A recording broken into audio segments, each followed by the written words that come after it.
ফরিদপুরবাসী সত্যবাদী কারা? আমাদের জাতির পিতা যিনি হযরত ইব্রাহিম আলাইহিস সালাম, আল্লাহ যাকে ঘোষণা দিয়েছিলেন তিনি ছিলেন সত্যবাদী। কি ছিলেন? আযকুর ফিল কিতাবি ইব্রাহিম ইন্নাহু কানা সিদ্দীকান নাবিয়্যা। বলেন আল্লাহু আকবার। আল্লাহ বলেন, আমি ইব্রাহিমের ঘটনা তোমাদের জীবনে, তোমাদের কিতাবের ভেতরে আমি আলোচনা করলাম। নিশ্চয় সে ছিল প্রথমে সিদ্দিক, 2 নম্বরের নবী। তাহলে ইব্রাহিম আলাইহিস সালাম প্রথমে তার পরিচয় আল্লাহ দিলেন যে তিনি সিদ্দিক ছিলেন। সিদ্দিক মানে শুধুমাত্র সত্যবাদী নয়। সিদ্দিক শব্দের শাব্দিক অর্থ হচ্ছে সত্যকে সত্য জানার পরে, দেখার পরে, বোঝার পরে দ্বিধাহীন চিত্তে সব কিছু পেছনে ভুলে গিয়ে যারা গ্রহণ করতে পারে তারা আল্লাহর কাছে সিদ্দিক। আমি আশা করছি কথা বোঝাতে পেরেছি। আমাদের জাতির পিতা ইব্রাহিম নবী আলাইহিস সালামকে আল্লাহ এমনিতেই সিদ্দিক বলেন নাই, তিনি সত্য অনুসন্ধান করছিলেন। কোথায় সত্য পাওয়া যায় তিনি খুঁজতেছিলেন। কখনো তারকা, কখনো চন্দ্র, কখনো সূর্য দেখে দেখে মনে করছেন হাদা রব্বি হাদা আকবার, এইটাই আমার রব হবে। কিন্তু যখন এগুলো অস্তমিত হয়ে গেল তিনি বললেন না, যেগুলো অস্তমিত হয়ে যায়, ডুবে যায়, সেগুলো আমি মানি না, ভালোবাসি না। ইন্নী ওয়াজ্জাহাতু ওয়াজহিয়া লিল্লাযী ফাতারাস সামাওয়াতি ওয়াল আরদা হানিফা ওয়া মা আনা মিনাল মুশরিকিন। সূরা আনআমের ভেতরে আছে 69 নম্বর আয়াত, 79 নম্বর আয়াত। তিনি ডাক দিয়ে বললেন, আমার জাতির লোকেরা, আমি এতদিন সত্য খুঁজছিলাম, হক অনুসন্ধান করছিলাম, আজকে আমি পেয়ে গেছি। একটা একটা করে কয়েকটা জিনিস তো দেখলাম, সবই ডুবে গেছে, যার অস্তিত্ব নেই, অস্তমিত হয়ে যায়, লিভে যায় না। আমি ওগুলোকে ভালোবাসি না। ক্বালা লা উহিব্বুল আফিলিন, একটাও আমি ভালোবাসি না যেগুলো অস্তমিত হয়। জাতির লোকেরা কান খাড়া করে শোনো, আমি কিন্তু আসমান আর জমিনের উদ্ভাবক যিনি, তার দিকে একনিষ্ঠ ভাবে আজকে ফিরালাম আমার এই চেহারাকে, আর আমি মুশরিক না। বলেন তো, জাতির লোকেরা এই কথা শোনার পরে তাকে দুধ ভাত খাওয়িয়েছে? বলেন বলেন। তার বাবা তার শত্রু হয়েছে, আগুনে ফেলতে সাহায্য করেছে তার বাবা। তার নিজের পরিবার বিপক্ষে, সমাজ বিপক্ষে, রাষ্ট্র বিপক্ষে, এমনকি নিজের এলাকা পর্যন্ত তিনি ছেড়ে চলে গিয়েছিলেন। তার বাবা তাকে ডাক দিলেন, ক্বালা আরাগিবুন আনতা আন আলিহাতি ইয়া ইব্রাহিম লাইন লাম তানতাহি লাআরজুমান্নাকা ওয়াহজুরনি মালিয়া। হে ইব্রাহিম, আমরা যেগুলোর কাছে মাথা নত করি, আমাদের এই মূর্তিগুলোকে তুমি কি মানতে চাও না ইলাহ হিসাবে? যদি তুমি এই কাজ থেকে বিরত না থাকো, 1 নম্বরের শাস্তি তোমার, আমি তোমাকে মেরে ফেলবো। 2 নম্বরে আমার চোখের সামনে থেকে দূর হয়ে যাও, কোনোদিন আমার সামনে আর আসবে না। কারণ সন্তান হিসাবে হয়তো তোমাকে আমি মেরে ফেলতে গেলেও পারবো না, এই জন্য আমার সামনে আসবা না। নিজের বাবা এই সিদ্ধান্ত নিয়েছিল যখন তিনি সত্যের ঘোষণা দিয়েছেন। আমরা আজ 1500 বছর পরে, আয়াত নাজিলের পরে, হয়তো এখন ওই মূর্তি পূজা আমাদেরকে দিয়ে কেউ করাবে না, কিন্তু এর বিপরীত আর একটা কাজ আছে। মানুষ হয়ে যারা মানুষের তৈরি করা আইন এই পৃথিবীতে কায়েম করতে চায়, এরাও মূর্তি পূজার শামিল। এই কথা বোঝা লাগবে। ওরা 1500 বছর আগে পূজা করত, এখন হয়তো ওইভাবে মুসলমানদের ভেতরে নিয়ে আসলে এদেশের মুসলমান নামাজ পড়তে না পারে, রোজা রাখতে না পারে, কিন্তু সরাসরি মূর্তি পূজা করবে। এটা তো খাওয়ানো লাগবে, এটার বিপরীত খাওয়াচ্ছে। এটা মানুষ হয়ে আইন তৈরি করে মানুষের মাথার উপরে চাপিয়ে দেয়, এইটাও একটা ওই মূর্তি পূজার মতো শিরিক। কারণ আলাহুল খালকু ওয়াল আমরু, এ জমিন যার, আইন চলবে। আরো জোরে বলেন, আইন চলবে। আমরা এইটার পক্ষে, জমিন যার, সিদ্ধান্ত তার। কিন্তু কিছু মানুষ বলছে না, জমিন যার হয় হোক, সিদ্ধান্ত আমাদের। ওই জামানায় এরা মূর্তি পূজা করেছে, এই গোনা করতো, এখন এরা মানুষের আইন তৈরি করা প্রতিষ্ঠা করে একই গোনা করছে। শিক্ষিত মানুষ হয়তো বুঝেছেন, যারা অশিক্ষিত মানুষ বসে আছেন তাদের জন্য আমি আবার বলছি, মূর্তি পূজা, দরগা পূজা আর দুর্গা পূজা জিনিস একই। মুসলমানেরা আজ দরগা পূজা করে আর হিন্দুরা দুর্গা পূজা করে। জিনিসের ভেতরে কোনো পার্থক্য আছে? ওদেরও বিশ্বাস যা, আমাদেরও বিশ্বাস তাই। ওরাও মনে করে এই দুর্গা আমাদেরকে অনেক কিছু দিতে পারে, আমরা মনে করি দরগা আমাদেরকে অনেক কিছু দিতে পারে। অথচ দুইটার ভেতরে কোনো ক্ষমতা, আরো জোরে বলেন। ফরিদপুরবাসী স্পষ্ট কথা বলছি, যারা মানুষের তৈরি করা আইন কায়েম করতে চান, আপনি শিরিক করছেন। বলেন বলেন। আমাদের জাতির পিতা ইব্রাহিম এখান থেকে মুখ ফিরিয়েছিলেন। আমার জাতির লোকেরা, আপনারা আজ মানুষ হয়ে মানুষের কাছে মাথা নত করেন, মানুষ হয়ে মাটির তৈরি করা পুতুলের কাছে মাথা নত করেন। আমি আমার এই চেহারাকে আজকে ঘুরিয়ে দিলাম, এমন একজনের দিকে ঘুরিয়েছি যিনি ফাতারা। ফাতারা মানে না, ফাতারা শব্দের শাব্দিক অর্থ যিনি মডেল ছাড়া, নমুনা ছাড়া, কোনো নিদর্শন ছাড়া, কোনো আকৃতি ছাড়া নতুন করে একটা জিনিস বানাতে পারে, তার নাম ফাতার। এটা কে? এই যে আল্লাহ আমাকে বানিয়েছে আর একজনকে দেখে দেখে। বলেন বলেন। মোল্লা সাহেবকে বানিয়েছে আর একজনকে দেখে দেখে, পোড়াটা আকৃতি আলাদা। এমনকি আমার সাথে ওনার জীবনেও কোনোদিন মিলবে না, মিলছেও না। সব চাইতে গুরুত্বপূর্ণ জিনিস যেগুলো মেলে না, তার ভেতরে অন্যতম হচ্ছে আমাদের এই চামড়া।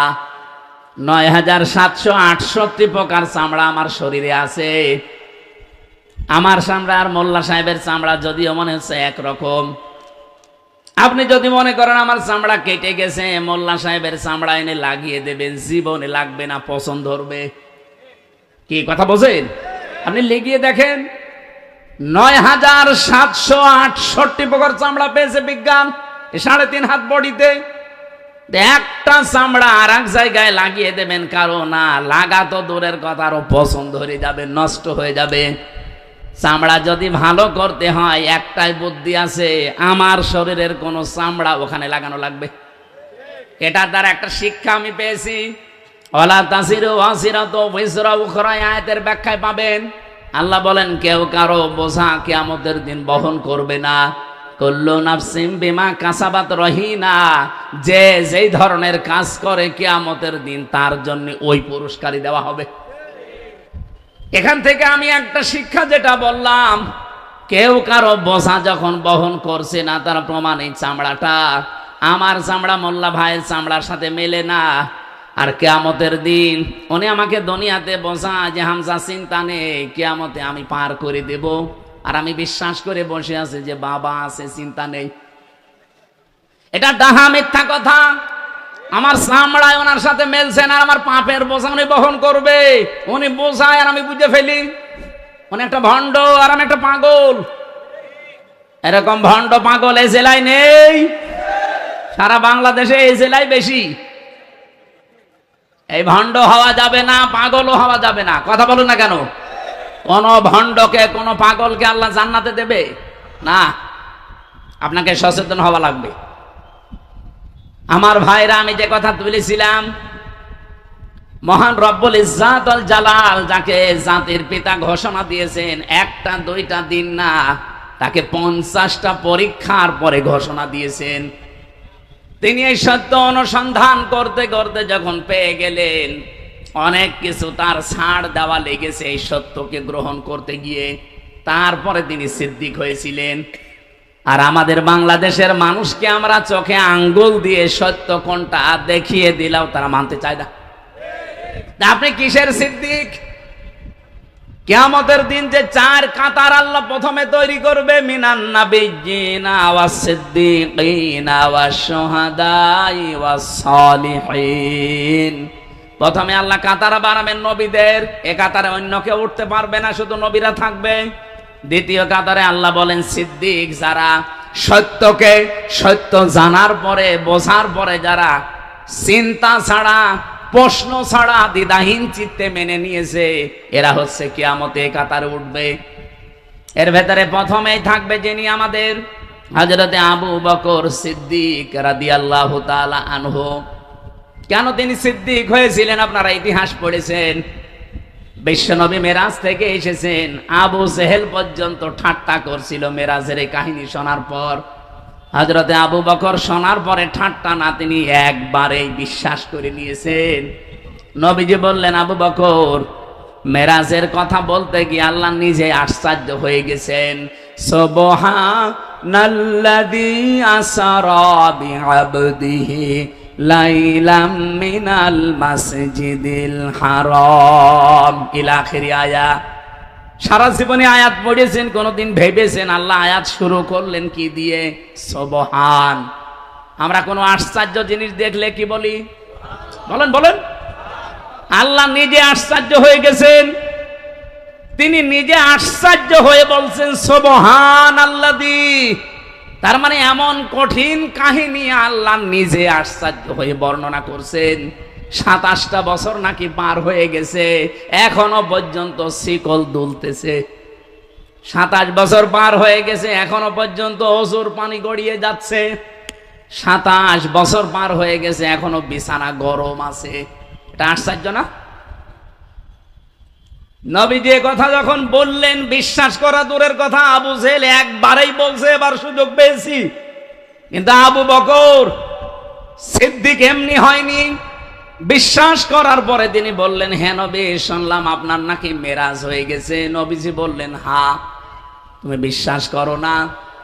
সিদ্দিক আকবর বলেন, হ্যাঁ নবী, বিশ্বাস করা শুধু না, আমি 100 ভাগ বিশ্বাস করেই ফেলেছি।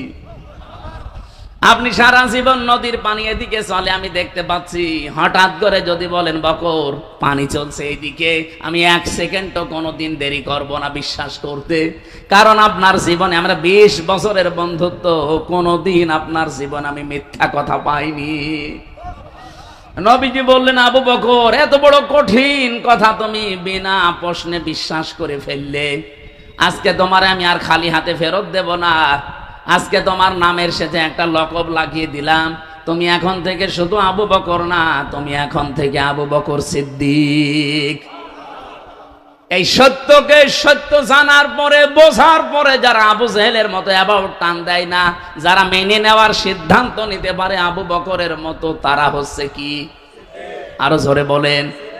আজ বাংলাদেশে 73টা দল কাজ করছে, সবাই মানুষের ভাগ্যের জন্যই কাজ করছে, ভাগ্য পরিবর্তনের।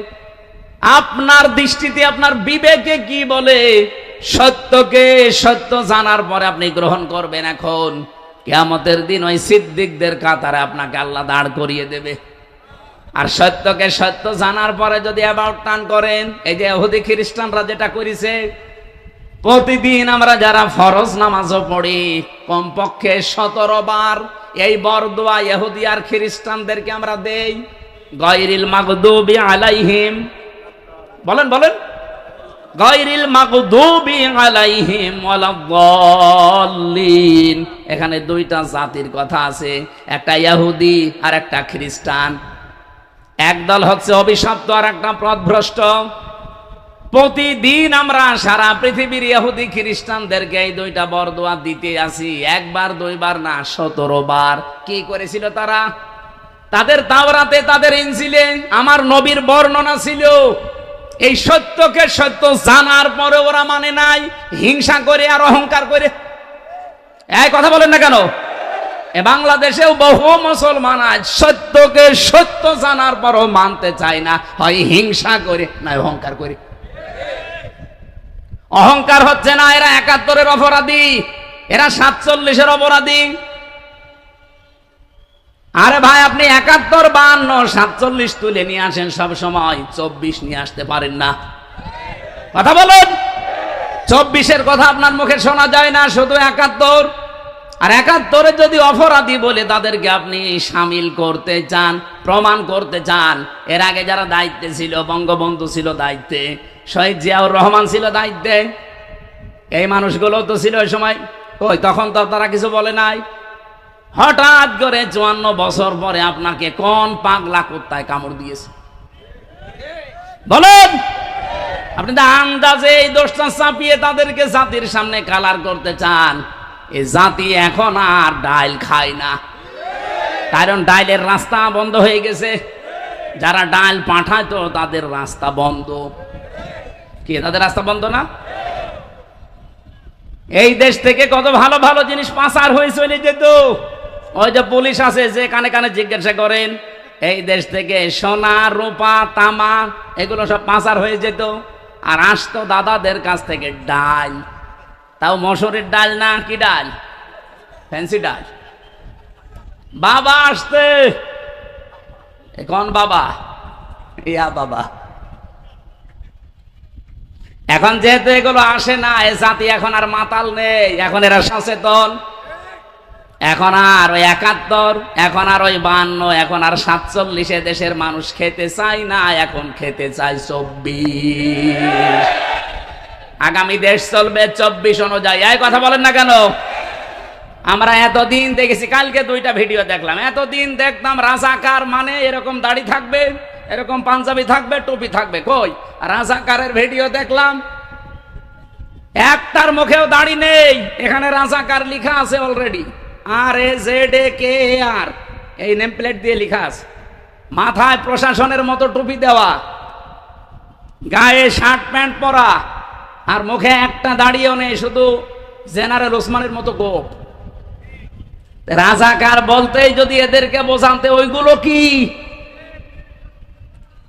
সুতরাং এই ভুয়া কথা তুলে একটা নিরপরাধ দলের উপরে, নিরপরাধ মানুষদের উপরে আন্দাজে কোনো দোষ চাপানো এই দেশের মানুষ এখন আর খাবে না। এই কথা বলেন না কেন? সুতরাং আমাদের উচিত হচ্ছে, একটা মাজলুম দল এই মানুষগুলো, এদের উপরে আল্লাহ একটা নিজে ইচ্ছা পেশ করেছেন। যদি বলেন কই সেই কথা, সূরা কাসাস 5 নম্বর আয়াত, অনুরিদু আন্না মুন্না আলাল্লাযিনা ইসতাদঈফু ফিল আরদি ওয়া নাজআলাহুম আইম্মাতাও ওয়া নাজআলাহুমুল ওয়ারিসিন। আল্লাহ বলেন, আমি মুসা নবীর এই দলের উপরে একটা অনুগ্রহ করব বলে মন স্থির করলাম, ইচ্ছা করলাম। বলেন তো ইচ্ছা কার? ওই আল্লাহকে এখন আর নেই। এটা শুধু কাহিনী না, সূরা কাসাস 20 নম্বর পারা 4 নম্বর পৃষ্ঠা 13-14 নম্বর লাইনে আছে। এটা 5 নম্বর আয়াত, তাফসিরে ফি জিলালিল কোরআনে পাবেন। আল্লাহ বলেন, আমি নিজে ইচ্ছা করলাম। এই এদিকে তাকান, এই ইচ্ছা কার? আরো জোরে। আল্লাহ নিজে বলছেন, আমি ইচ্ছা করলাম। কি ইচ্ছা? অনুরিদু আন্না মুন্না, অনুগ্রহ করব আমি দয়া দেখাবো, আমি আল্লাহ রহমত দেব। কাদের উপরে? আলাল্লাযিনা ইসতাদঈফু ফিল আরদি, বিভিন্ন কায়দায় এই জমিনের উপরে যাদেরকে দুর্বল করে রাখা হয়েছিল। এই 54 বছরে বাংলাদেশের সবচাইতে বেশি বাংলাদেশ জামাত ইসলামীকে দুর্বল করে রাখার জন্য বিভিন্ন মিথ্যা কথা ছড়ানো হয়েছে।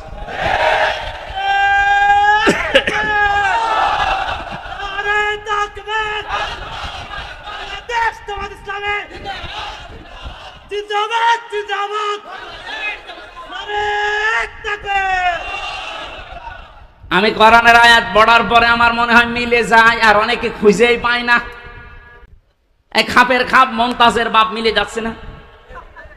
হাজার হাজার বছর আগের কথা এটা, যে ওই জামানায় ফেরাউন সবচাইতে বেশি একটা দলের উপরে জুলুম, অত্যাচার, নির্যাতনের স্টিম রোলার চালিয়ে তাদেরকে দুর্বল করে রাখতে চেয়েছিল।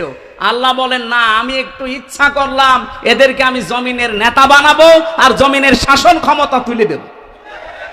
আমার মনে হচ্ছে এই 54 বছর পরে আল্লাহ ওই ইচ্ছা আবার আর একবার করেছে। দেখেন, এবার এই দেশে যারা 54 বছরের সবচাইতে বেশি জুলুম, নির্যাতন, অত্যাচারের শিকার ছিল, তারা এখন দেশের নেতা এবং তাদেরকে জমিনের উত্তরাধিকারী আল্লাহ বানাবে বলে মন স্থির করে ফেলেছে। এখন শুধু এই দেশের মানুষের বিবেকটা কাজ করে কিনা এটা দেখতে হবে। এরপরও যদি আপনার বিবেকে কাজ না করে, বুঝতে হবে বিবেকের উপরে কুকুরে পোশাক করেছে। সত্যকে সত্য জানার পরে আপনি মানতে চান না, উল্টা পাল্টা দোষ দিতেই আছেন। আমার উপরে এখন যদি কেউ মিথ্যা কথা ছড়ায় যে এ রাজাকার ছিল, শয়তান হাসবে না? বলেন বলেন। আমার ওপরে যে মামলা পর্যন্ত দিয়েছিল, এই মামলায় তাই জজও হেসে ফেলেছে, বলছে এটা মামলা হলো। আমারে মামলা দিয়েছে, আমি নাকি সংসদ ভবন ভাঙার জন্য একটা ছুরি নিয়ে একজনকে পাঠিয়েছিলাম সিরাজগঞ্জ থেকে, অথচ সেই সংসদ ভবনে ঢোকার জন্য এখন আমাকে প্রার্থী বানিয়েছে বাংলাদেশ জামাত। আমি সেইটা ভেঙে ফেলার জন্য 3 বছর জেল খেটে আসলাম, সেই জায়গায় এখন আমার যাওয়া লাগবে?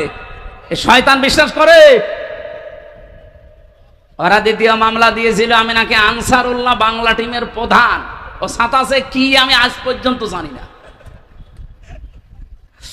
আমি ভেতরে থাকাকালীন কয়েকজনের সাথে আমার পরিচয় ছিল। জিজ্ঞাসা করলাম একজনকে যে ভাই আব্দুল মতিন তার নাম, যে আপনি কি? বলছে আমি আল্লাহর দলের সভাপতি, সারা বাংলাদেশে আমি আল্লাহর দলের সভাপতি। সেক্রেটারি কে? বলছে আমার ছেলে। উনি সভাপতি, ওনার ছেলে সেক্রেটারি। এদেশে আর কেউ নেই। এই ছিল জঙ্গির নাটক এই দেশে। আজ পর্যন্ত একটা জঙ্গি নাটক ধরা পড়েছে? পুলিশেও কোন জঙ্গি ধরেছে? কেন, জঙ্গি কি সব আসমানে চলে গেল? কিচ্ছু ছিল না, সব বানানো। আমারেও তো প্রথমে নিয়েছে এই মাটির নিচে রেখেছিল 10 দিন, আর মনে হয় 20-25 দিন রাখতে পারলে আমারেও ওই রকম করে চুল দাড়ি গোপ বড় হয়ে যেত, নকমক বলতে এই যে বিশাল জঙ্গি ধরা পড়েছে। 10 দিনই তো অত বড় হতে পারেনি, এই জন্য আর নাটক সাজাতে পারিনি। আমি আপনাদেরকে আহ্বান জানাচ্ছি, সত্যকে সত্য জানার পরে আপনি পিছু টান নেবেন না, তাহলে অনেক কিছু হারিয়ে ফেলবেন জীবনে, যা জীবনে আর ফেরত পাবেন না। ইব্রাহিম নবী সত্যকে সত্য জানার পরে যখন মেনে নিলেন, আল্লাহ তাকে কয়েকটা উপহার দিয়েছিলেন। ওয়াহাবনা লাহু ইসহাক ওয়া ইয়াকুব ওয়া কুল্লান জাআলনা নাবিয়্যা। আল্লাহ বলেন আমি তাকে উপহার হিসাবে ইব্রাহিম, ইসহাক এবং ইয়াকুবকে দান করলাম, আর প্রত্যেকেই তারা নবী ছিল। নবীর মতো এমন সন্তান আল্লাহ তাকে দিয়েছিলেন শুধু সত্য মেনে নেওয়ার কারণে। আমরা যদি আজ সামনে সত্যকে সত্য জানার পরে মেনে নিতে পারি, আল্লাহ আমাদের আশার উপরে এমন কিছু দান করবেন যে জীবনে কল্পনাও ছিল না। এই কথা বলেন না কেন? আল্লাহ যেন এরকম কিছু আমাদের সামনে দান করেন। ওয়ালা সাউফা ইউতিকা রব্বুকা ফাতারদা। হে নবী, অতি শীঘ্রই আপনাকে আল্লাহ এমন কিছু দেবেন যাতে আপনি খুশি না হয়ে পারবেন না। সেই পরিবেশ আল্লাহ আমাদেরকে চর্মচোখে দেখার তৌফিক দেন। এদেশের মানুষ আমরা 100% খুশি হব তখন যখন দেখবো 56,000 বর্গ মাইল আল্লাহর এই কোরআন দিয়ে চলছে। ওই সময় আমরা পরিপূর্ণ খুশি হব। কথা বলেন ঠিক কিনা? আল্লাহ ওটা তুমি চর্মচোখে দেখার তৌফিক দিও, বলেন আমিন। তাহলে সত্যবাদী কারা আপনি বুঝতে পেরেছেন? যারা সত্যকে জানার পরে গ্রহণ করে নেয়। সূরা তাওবার 112 নম্বর আয়াত থেকে এবার আমরা আরম্ভ করছি। এর 119 নম্বর আয়াতের হালকা আমরা টাচ দিয়েছি যে সত্যবাদী কারা। আত-তাইবুন আল-আবিদুন আল-হামিদুন। রব্বুল আলামিন বলেন 1 নম্বরে যারা তাওবা করে। গোপালগঞ্জ ফরিদপুরবাসী তাওবা কিন্তু বাংলাদেশে আমার মনে হয় না। 100 জনের অন্তত 90 জনের তাওবা হয় না। তাওবা যে শুধু মুখে বললেন হয়ে গেল না, এটা একটা বাস্তবে রূপ দেওয়ার জিনিস। কোন মানুষ যদি তাওবা করতে যায় কমপক্ষে 3টা বিষয় তাকে মানা লাগবে। কয়টা? আরো জোরে বলেন। 1 নম্বরে তাকে অপরাধের স্বীকৃতি দেওয়া লাগবে। এদেশে বহু মানুষ আমরা অপরাধ করি, কিন্তু অপরাধ করার পরে স্বীকার করি না। তাহলে আপনি আস্তাগফিরুল্লাহ পড়ে কি করবেন? একদিকে আস্তাগফিরুল্লাহ পড়ছেন, আর একদিকে অপরাধ করছেন। আস্তাগফিরুল্লাহ হা রব্বি মিন কুল্লি যামবি ওয়া তুবু ইলাইহি, আর এদিকে ঘুষ খাচ্ছে। আপনাকে তো স্বীকার করা লাগবে প্রথমে যে আমি অপরাধী। 2 নম্বরে আপনাকে অনুশোচনা করা লাগবে, অনুতপ্ত হওয়া লাগবে। 3 নম্বরে জীবনে এই কাজ আর কোনো দিন করব না, এই বিষয়ে দৃঢ় থাকা লাগবে। এখন আপনি এগুলো করবেন কখন? সূরা জুমার 54 নম্বর আয়াতে দেখবেন রব্বুল আলামিন বলেন ওয়া আনিবু ইলা রাব্বিকুম ওয়া আসলিমু লাহু মিন ক্বাবলি আইয়াতিয়াকুমুল আযাবু সুম্মা লা তুনসারুন। বলেন আল্লাহু আকবার। আমি গোপালগঞ্জ ফরিদপুরবাসীকে বাঁচাতে এসেছি, কোরআনে কারিম দিয়ে আমি বাঁচাতে চাই। তাওবা যদি কবুল করাতে চান তাহলে 1 নম্বরে আল্লাহর দিকে ফিরে আসা লাগবে এক্ষুনি।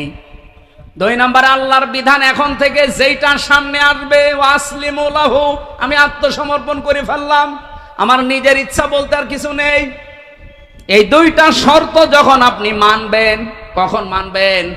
মিন ক্বাবলি আইয়াতিয়াকুমুল আযাব, ওই আযাব আসার পূর্বে, সুম্মা লা তুনসারুন, যখন তোমাদেরকে আর সাহায্য করা হবে না। ও বাংলার মানুষেরা, আমাদের সাহায্য করা হবে না মরণের সময়। কোন সময় বলেন বলেন? মরণ আসবে কখন, কোনো গ্যারান্টি আছে? আরো জোরে বলেন। সুতরাং এই মুহূর্তে আমাদের এখন এই 2টা সিদ্ধান্ত নেওয়া লাগবে। যদি তাওবা করতে চান যে আমি ফিরে আসলাম আল্লাহর দিকে, আমি ফিরে আসলে আমার অনেক কিছু বিমুখ হওয়া লাগবে, অনেক কিছু হাতছাড়া হয়ে যাবে, অনেক কিছু আমার হারানো লাগবে।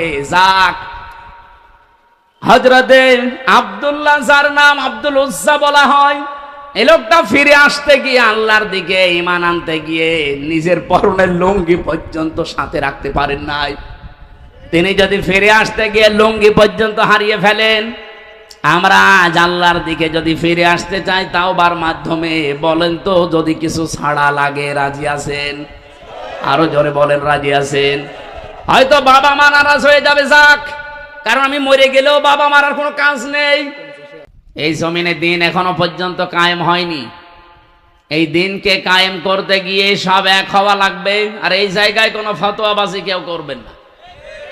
আপনি আলাদা আলাদা দলে আছেন, করেন, আমি নিষেধ করছি না, কিন্তু দিন কায়েমের ব্যাপারে যখন কথা বলা হবে, এই জায়গায় যদি কেউ কারো বিরুদ্ধে ফতোয়াবাজি করেন, বুঝবেন ওটা জাতির শত্রু, ইসলামের শত্রু। আর আল্লাহ যাকে তাকে দিয়ে কাজে নিয়ে আসবে না। ইয়াজতাবি ইলাইহি মাইয়াশা, এখানে সরাসরি আল্লাহ নিজে কর্তা ফাইল। আল্লাহু ইয়াজতাবি, আল্লাহ বলেন আমি নির্বাচিত করি। এই ফরিদপুর, বিশেষ করে আলফাডাঙ্গা, বোয়ালমারী, মধুখালী, এই 3 থানায় 4.5 লাখ 5 লাখ ভোটার আছে। এই কথা বলেন না কেন? এই 5 লক্ষ ভোটারের ভেতরে সবাইকে আল্লাহ একামতে দিনের কাছে নির্বাচিত করেননি। আল্লাহ কাদেরকে করবেন? ওয়াহদি ইলাইহি মাইয়ুনিব, যে ব্যক্তি আল্লাহর দিকে মন থেকে ফিরে আসতে চায়। এই সুযোগ সামনে আসতেছে, আপনি আসলেই কি আল্লাহর দিকে মন থেকে ফিরে আসতে চান? আল্লাহ আপনার ওই মনের অবস্থার দিকে তাকিয়ে নির্বাচিত করবেন, অথবা আপনাকে ছাঁটাই করে দেবেন। হুয়া জিতাবাকুম ওমা জাআলা আলাইকুম ফিদ্দীন মিন হারাজ, তিনি তোমাদেরকে নির্বাচিত করেন তার দ্বীনের জন্যে, এবং এমন একটা দিন তোমাদেরও কাছে আল্লাহ পাঠিয়েছেন যে দিনের উপরে চলতে গিয়ে যত বাধা বিপত্তি আসবে ওইগুলো তোমাদের দূর করা লাগবে না, আল্লাহ নিজে দায়িত্ব নিয়ে দূর করে দিবে। সুতরাং আমাদের এই দেশের অবস্থা যাই হোক, একামতে দিনের দায়িত্বে আমরা যারা আছি, আমাদের কোনো লাভ লস নেই। আমরা জিতে গেলেও লাভ, হেরে গেলেও লাভ। এই কথা বলেন না কেন? আর যারা এর বিরুদ্ধে আছে তারা জিতে গেলেও লস, হেরে গেলেও লস। কারণ কোন মানুষ যদি অবৈধভাবে সুখ ভোগ করে দুনিয়ায়, তার এক একটা অবৈধ সুখের কারণে কমপক্ষে 10 থেকে 70টা অশান্তি আল্লাহ দুনিয়া আখিরাতে তাকে দেবে। এটা তো আমি বানালাম। ফাইন্না মাআল উসরি ইসরা, ইন্না মাআল উসরি ইসরা। জন্মের পর থেকে আয়াত আপনি শুনেছেন, কোনদিনই আয়াত নিয়ে একটু ভেবেছেন যে আল্লাহ আসলে কি দিলেন? আল্লাহ এখানে দিয়েছেন উসরুন, এরপরে দিয়েছেন ইসরন, অথচ উসরুনের আগে আলিফ লাম আছে, ইসরনের আগে আলিফ লাম নেই। আমি জেলে থাকতে আয়াতটা নিয়ে একটু ভেবেছিলাম যে কেন আল্লাহ আলিফ লাম দিলেন না প্রথমটায়, পরেরটায় দিলেন না, প্রথমটায় দিলেন কেন? এখানে আলিফ লাম যেটা, এটা মারেফা বলা হয়, নির্দিষ্ট করে দিয়েছেন আল্লাহ। কষ্টের ব্যাপারে কথা বলতে গেলে আল্লাহ নির্দিষ্ট করে দেয়। পুরা কোরআন শরীফ দেখবেন যেখানে কষ্টের কথা আছে, এ কষ্টের কথা বলতে গেলে আল্লাহ হয় ওটা মারেফা করে দেয়, নির্দিষ্ট করে দেয় আলিফ লাম দিয়ে। কিন্তু পরে যেখানে সুখ, শান্তি, স্বস্তি, নিরাপত্তা, সফলতা, এই সমস্ত কথা আছে, সেখানে আল্লাহ না কেরা করে দিয়েছেন অনির্দিষ্ট। এর আগে যেহেতু আলিফ লাম দিয়ে মারেফা করে আগে মা শব্দটা লাগিয়েছেন, এর আগে ইন্না দিয়েছেন। আল্লাহ গ্যারান্টি দিয়ে বোঝাতে চান, পৃথিবীতে কেউ যদি একটা কষ্ট সহ্য করতে পারে, ওই কষ্টের সাথে সাথেই তাকে ৭০টা শান্তি আল্লাহ দান করবে। আমরা এই ৫৪ বছরে যারা কষ্ট সহ্য করেছি দ্বীনের জন্যে, মানবতার জন্যে, রাসূলুল্লাহর জন্যে, আপনি বিশ্বাস করতে পারেন আপনার এক একটা কষ্ট সহ্য করার সাথে সাথে কমপক্ষে ৭০টা শান্তি আল্লাহ আপনাকে দান করবে। কিন্তু যারা অবৈধভাবে সুখ ভোগ করবে, দুনিয়ায় শান্তি পাবে, এক একটা অবৈধ সুখ শান্তি ভোগ করার কারণে ঠিক আপনাকে কমপক্ষে ৭০টা অশান্তি দুনিয়ায় ভোগ করা লাগবে। এই জন্য আমরা যারা বৈধভাবে শান্তি পেতে চাই, আমরা বেঁচে থাকলেও লাভ, মরে গেলেও লাভ। কিন্তু যারা অবৈধভাবে শান্তি ভোগ করতে চায়, এখনো অনেকে আবার উঠে পড়ে লেগেছে যে যা হয় হোক শান্তি চায়। মনে করে চেয়ারে বসলে মনে হয় শান্তি পাওয়া যায়। আরে ভাই, চেয়ারে বসলে শান্তি সুখ আপনি পাবেন, কিন্তু এটা তো বৈধ হওয়া লাগবে। অবৈধভাবে সুখ শান্তি পেলে আপনি জীবনেও সামনে স্বস্তি নিরাপত্তা নিয়ে বসবাস করতে পারবেন না। ৭০টা অশান্তি আপনাকে সাথে সাথে আল্লাহ দিয়ে দেবে। কারণ মা মানে সাথে, মা মানে কি? আল্লাহ এরকম ভুল যেন আমাদের কাউকে দিয়ে না করান। আমরা এবার শান্তি সুখ পেতে চাই, স্বস্তি নিরাপত্তা পেতে চাই, কিন্তু বৈধভাবে না অবৈধ। জনগণের ভোট না নিয়ে যদি কেউ ক্ষমতা যায়, ওটা কি বৈধ শান্তি পাবে না অবৈধ? এই অবৈধ কেউ শান্তি পেতে চান? বলেন। অনেক মানুষ লাফাচ্ছে যে না আমি কিছু চাই না। কিচ্ছু চান না, কি চান? আমরা আপনাকে ভালোবাসি, জীবন থাকতে আপনাকে আমরা অবৈধ কোনো সুখ শান্তি এই দেশে আর ভোগ করতে কাউকে দেব না। আমার কথার অর্থ বুঝেছেন? কারা হাত তোলেন তো? হ্যাঁ, আন্দাজ হাত তুলবেন না, আমি কিন্তু জিজ্ঞাসা করবো। হাত সামনে আমি ফেলেছি না, আপনারা বোঝেননি। আল্লাহ বলেন আমি নির্বাচিত করি। বলেন তো, নির্বাচিত করা লাগে সেই পদ্ধতিতে, তার নাম কি? নির্বাচন। যে পদ্ধতিতে মানুষ নির্বাচিত হবে ওই পদ্ধতির নাম কি? নির্বাচন। নির্বাচন না হলে নির্বাচিত হয়? এবার নির্বাচন হওয়া লাগবে। এই কথা বলেন না কেন? নির্বাচিত হওয়ার জন্য নির্বাচন হওয়া দরকার। এই জন্য আমরা নির্বাচন করতে চাই। আর এটা দিনে না রাতে? দিনে হোক রাতে হোক, স্বচ্ছ হলেই হবে। যেহেতু আল্লাহ নিজে নির্বাচিত করেন, একামতে দিনের কথা আমি পড়া কোরআনে যতবার পড়েছি দেখেছি আল্লাহ যাকে তাকে নির্বাচিত করেন না। এখানে নির্বাচিত হওয়ার জন্য আপনার যোগ্যতা লাগে। আপনার যোগ্যতা দেখে আমার আল্লাহ আপনাকে নির্বাচিত করবেন, অথবা আপনাকে ছাঁটাই করে দেবেন। বাছাইয়ের ভেতরে থাকার, ছাঁটাইয়ের ভেতরে থাকার একটা মৌলিক কিছু গুণাবলী পাওয়া যায়। আজকে আমরা প্রায় 7টা গুণাবলীর কথা বলবো ইনশাআল্লাহ।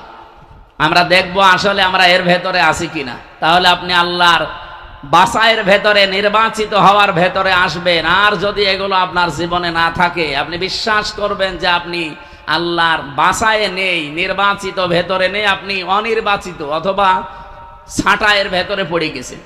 আমরা কি ছাঁটাইয়ের ভেতরে যেতে চাই? আমরা আল্লাহর বাছাইয়ের ভেতরে বাছাইকৃত বান্দা বান্দি হতে চাই ইনশাআল্লাহ। 2টা চোখ জাহান্নামে যাবে না, তার ভেতরে প্রশাসনের একটা, যারা রাত জেগে মানুষের সম্পদ ইজ্জত আবরু পাহারা দেয়। যদিও আগস্টের 5 তারিখের আগে যারা ছিল এই মানুষগুলো কালার হয়ে গিয়েছিল জাতির কাছে। আমরা চাই আগামী থেকে যদি ইসলাম এদেশে প্রতিষ্ঠিত হয়, প্রশাসনকে বিশেষ করে পুলিশ যারা, এদের 2টা কাজ করা লাগবে। 1 নম্বরে ওরা চলবে ওদের আইজির কথা মতো। দেশের কোন নেতা খেতা নেত্রী নেতা এদের কথা মতো চলা দরকার নেই, তাহলে অপরাধ দেশ থেকে দূর হবে না।